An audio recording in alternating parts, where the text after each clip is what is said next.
Welcome to Chapter 2, The Ancient Treasure House. Before we get started, I want to just real quickly review where we are in the story. Yesterday, we saw the four Pevensey children, Peter, Susan, Edmund, and Lucy, were whisked away by magic to this seemingly beautiful island.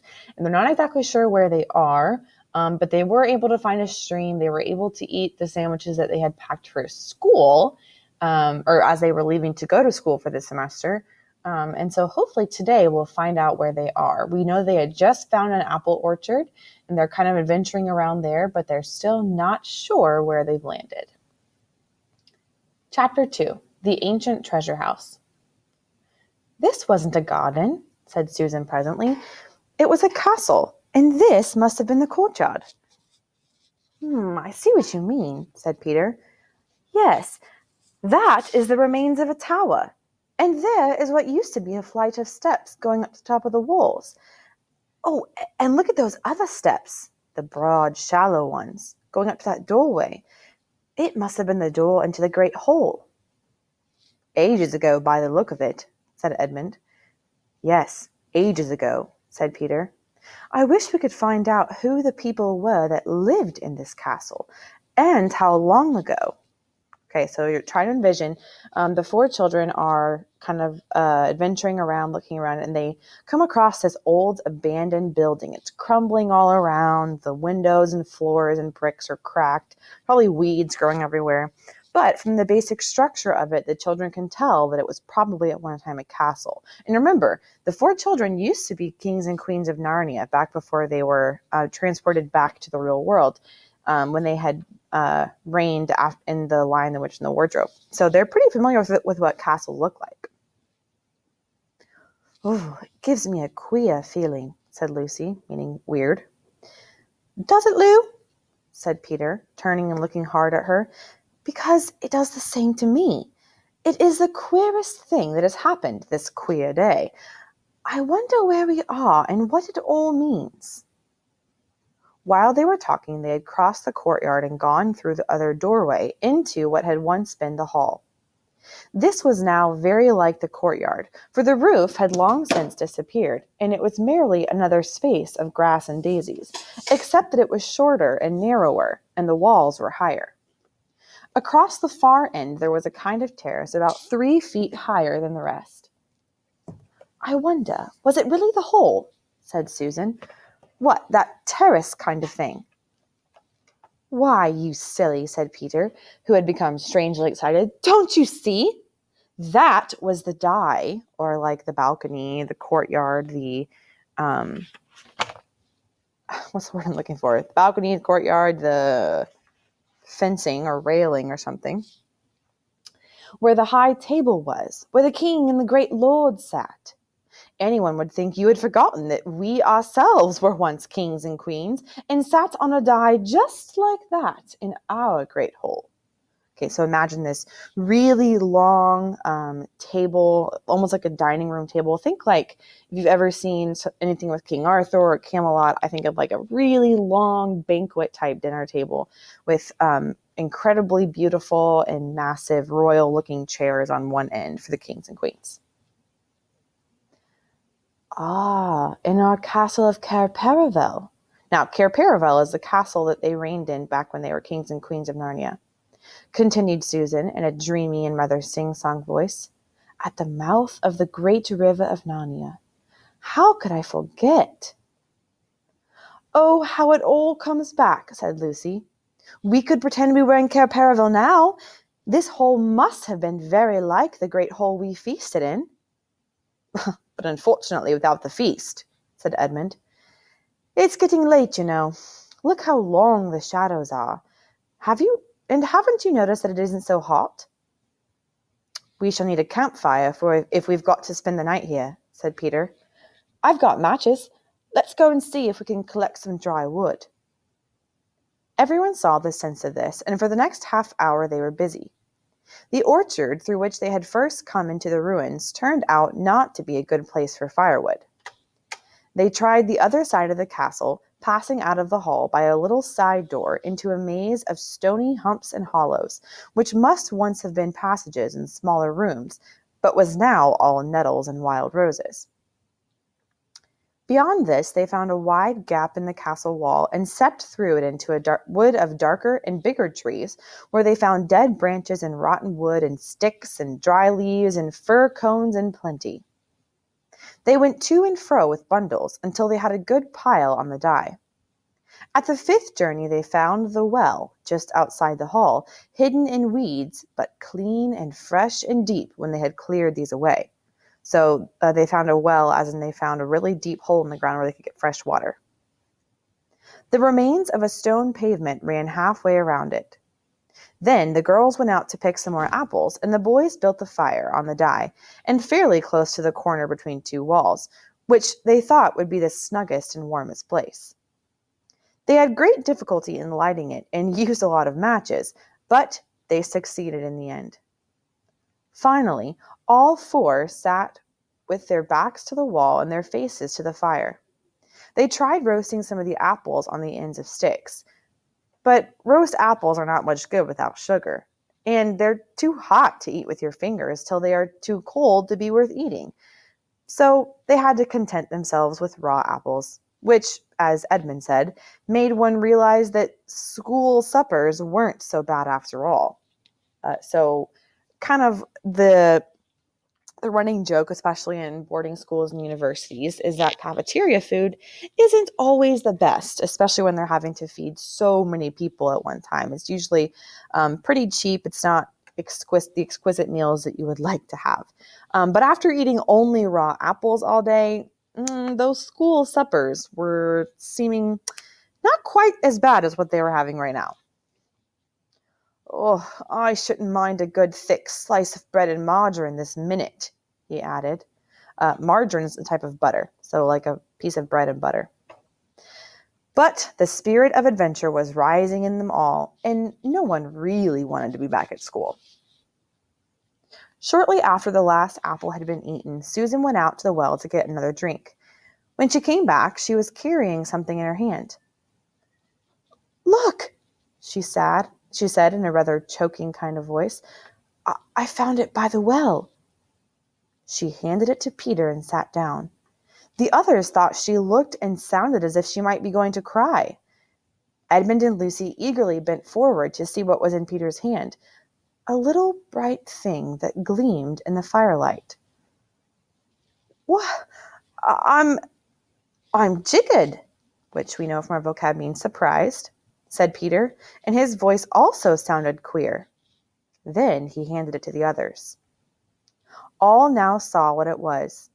A little chess knight, which is it's a chess piece that you use when you're playing chess, kind of like checkers, but a little different. Ordinary in size, but extraordinarily heavy, because it was made of pure gold.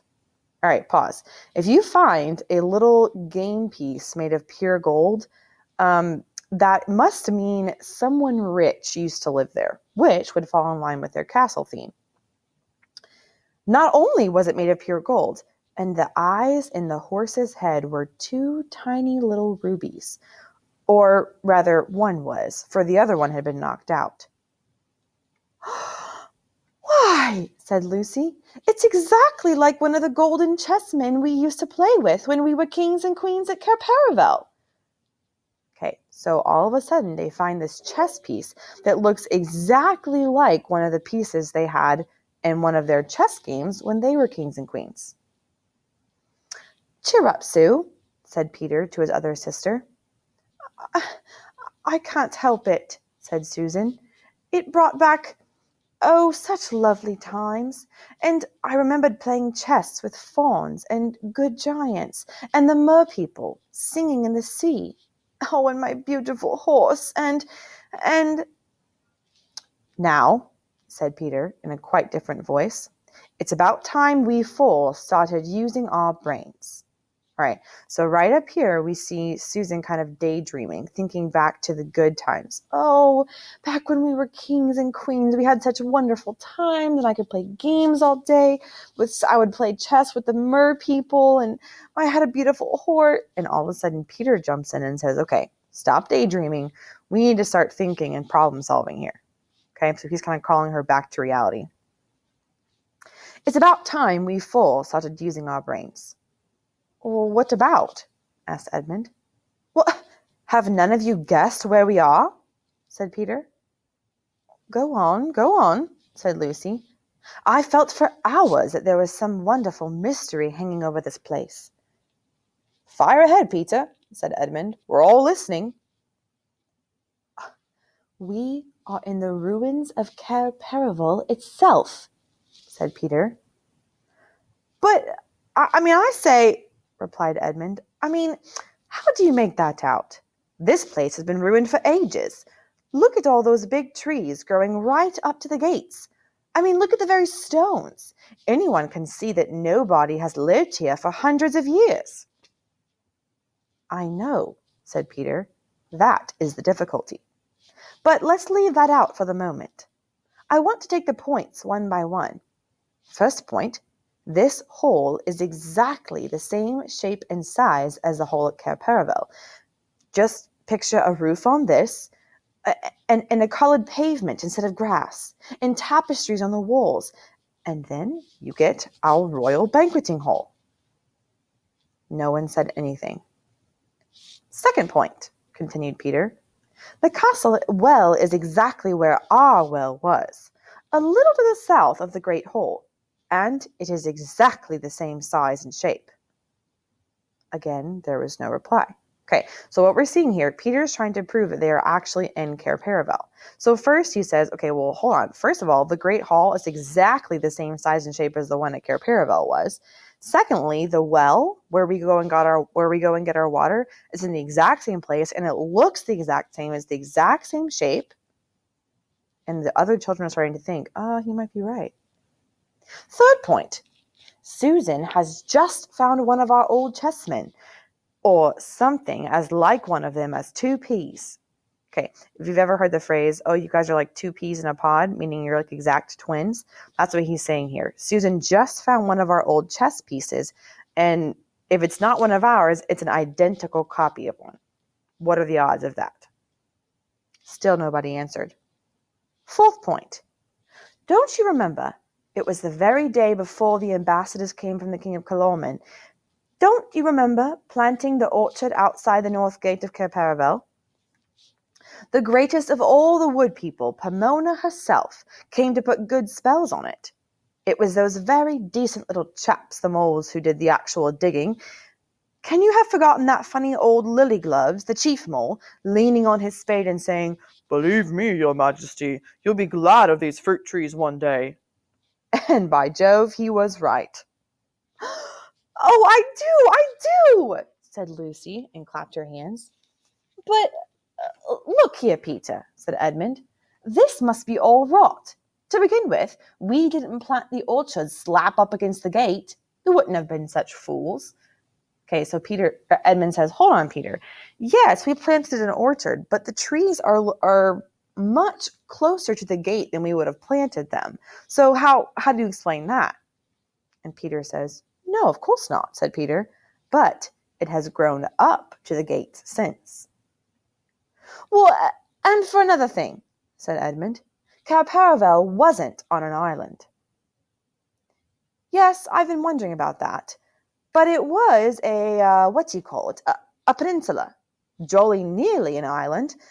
Couldn't it have been made an island since our time? Somebody has dug a channel. Okay, so here's where Narnia and science come together a little bit. Okay, so what he's saying is Cair Paravel was once a peninsula, okay, which, if you remember from our history, that's a body of land that is surrounded by three sides, is surrounded on three sides by water. So let's take the shape of Florida for an instance, okay? Here's somewhat what Florida looks like. There's water on this side, water on this side, water on this side. The only place that this connects to the land is up here. Okay, so Peter says, no, it wasn't an island, but it was pretty close to an island. And don't you think it's possible that over time, the water has cut into this area, turning this actually into an island, right? Because over time, if we think about it, this is going to get skinnier and skinnier, right? Okay, well, maybe 5 years later, it looks like this. Okay. Well, and then 5 years later, now the water's cut in further and further, and now it looks like this. Until eventually, the peninsula is cut off altogether, and now you have an island. Okay? So he's saying, listen, over time, it's possible that the peninsula where Cair Paravel was turned into an island. So he says, that's why I think this is Cair Paravel. While yes, it wasn't on an island, I think it could have turned into an island over the many years. But half a moment, said Edmund. You keep on saying since our time, but it's only been a year ago since we came back from Narnia. And you want to make out that in 1 year, castles have fallen down and great forests have grown up and little trees that we saw planted ourselves have turned into a big old orchard and goodness knows what else. It's all impossible. Edmund says, okay, well, all of those things are possible, but not if we've only been gone for a year, which we have. The Pevensey children had only been back in England for a year at this point. But now they're back in Narnia. It looks like it's been hundreds of years. He says, okay, Peter, how do you explain that? There's no way all of this growth and damage happened in over 1 year. Well, there is one thing, said Lucy. If this is Cair Paravel, there ought to be a door at this end of the die. In fact, we ought to be sitting with our backs against it at this moment. You know, the door that led down to the treasure chamber. Well, I suppose there isn't a door, said Peter, getting up to go check. The wall behind them was a mass of ivy. Well, we can soon find out, said Edmund, taking up one of the sticks that they had laid ready for putting the fire. He began beating the ivied wall. Tap, tap went the stick against the stone, and again tap, tap, and then, all at once, boom, boom, with quite a different sound, a hollow, wooden sound. Okay, this is kind of like when you're knocking along a wall. A door sounds much different than part of the wall because one is hollow while the other is not. It's part of the building. Great Scott, said Edmund. Oh, we must clear this ivy away, said Peter. So now they're trying to move all the ivy out so they can get to the door. Oh, do let's leave it alone, said Susan. We can try it in the morning. If we've got to spend the night here, I don't want an open door at my back and a great big black hole that anything might come out of, besides the draught and the damp. And it'll soon be dark. Susan, how can you? Said Lucy with a reproachful glance. But both the boys were too much excited to take any notice of Susan's advice. They worked at the ivy with their hands and with Peter's pocket knife until the knife broke. After that, they used Edmund's. Soon the whole place where they had been sitting was covered with ivy, and at last they had the door cleared. Oh, locked, of course, said Peter. But the wood's all rotten, said Edmund.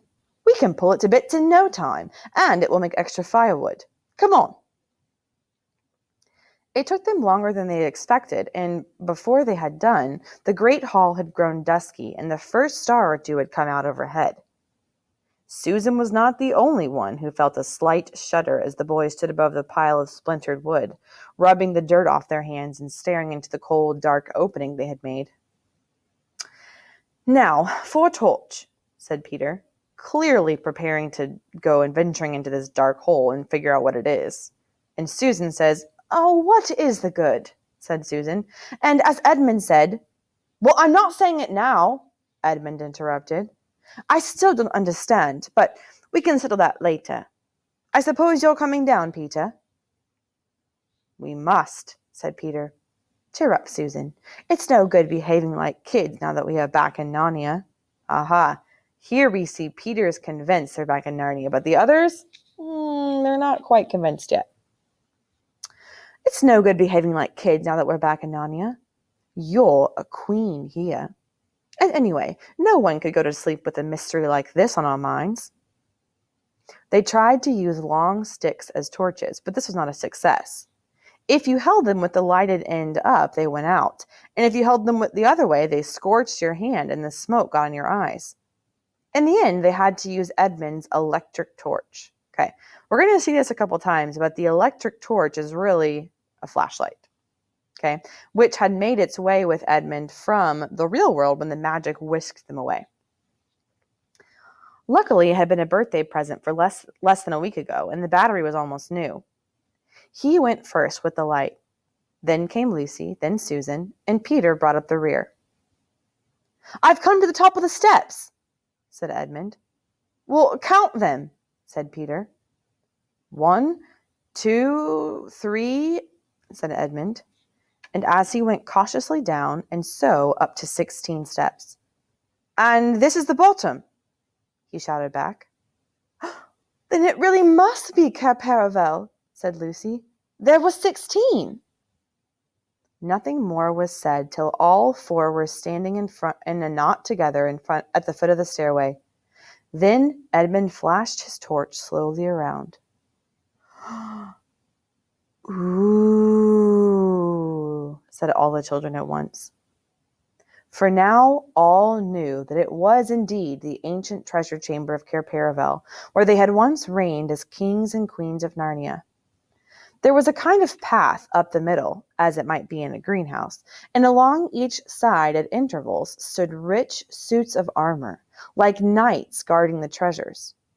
In between the suits of armor and on each side of the path there were shelves covered with precious things. Necklaces and arm rings and finger rings and golden bowls and dishes and long tusks of ivory, brooches and coronets and chains of gold and heaps of unset stones lying piled anyhow as if they were marbles or potatoes. Diamonds, rubies, carbuncles, which we know from our vocab means a red precious stone, emeralds, topazes, and amethysts. Under the shelves stood great chests of oak, strengthened with iron bars and heavily padlocked. And it was bitterly cold, and so still that they could hear themselves breathing. And the treasures were so covered with dust that unless they had realized where they were and remembered most of the things, they would hardly have known they were treasures. There was something sad and a little frightening about the place, because it all seemed so forsaken and long ago. That was why nobody said anything for at least a minute. Then, of course, they began walking around and picking things up to look at. It was like meeting very old friends. If you had been there, you would have heard them saying things like, "Oh, look, our coronation rings. Do you remember first wearing this? Why, this is the little brooch we all thought was lost. Wait a minute, I say, isn't that the armor you wore in the great tournament in the Lone Islands? Oh, do you remember the dwarf making that for me? Do you remember drinking out of that horn? Do you remember? Do you remember?" But suddenly Edmund said, "Look here, we mustn't waste the battery," of his flashlight, of course. "Goodness knows how often we shall need it. Hadn't we better take what we want and get out again?" "Well, we must take the gifts," said Peter. For long ago at a Christmas in Narnia, he and Susan and Lucy had been given certain presents which they had valued more than their whole kingdom. Edmund had had no gifts because, well, he was not with them at the time. This was his own fault, and you can read about it in the other book. Okay, so the children say, "Wait a second, we have to get our gifts that were given to them by whom?" By Aslan.